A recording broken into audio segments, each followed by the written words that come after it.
आज सोमवती अमावस्या आहे आणि त्यानिमित्तानं नाशिकमध्ये प्रचंड गर्दी झाली आहे। नाशिकच्या रामकुंडावर स्नानासाठी भाविकांनी गर्दी केली आहे। गोदावरी पूजनासह देवदर्शनासाठी भाविकांची रीघ लागलेली आहे।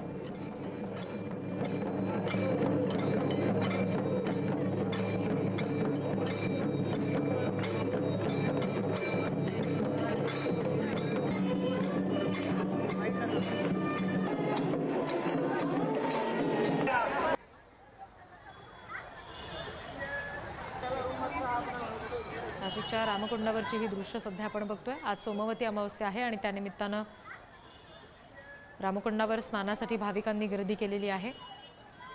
आणखी तपशील घेऊया, प्रतिनिधी किरण ताजणे आपल्याशी जोडले गेले त्यांच्याकडून। किरण, काय नेमकं वातावरण सध्या रामकुंडावर पाहायला मिळतंय?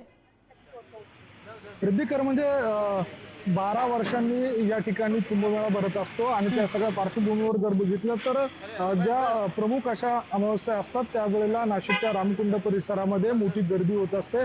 स्नानासाठी विशेषतः भाविक या ठिकाणी मोठी गर्दी करतात। आजच्या दिवशी ही आणि महत्वाची बाब म्हणजे सोमवती अमावस्या आहे, वर्षाची शेवटची अमावस्या आहे आणि त्या सगळ्या पार्श्वभूमीवर पर्यटन नगरी असलेल्या नाशिकमध्ये मोठी गर्दी भाविकांनी केलेली आहे। सकाळपासूनच ही भाविकांची रीघ बघायला मिळते। दिवसभर अशा स्वरूपाचा हा ओघ स्नानासाठी सुरू राहील अशा स्वरूपाची माहिती मिळते।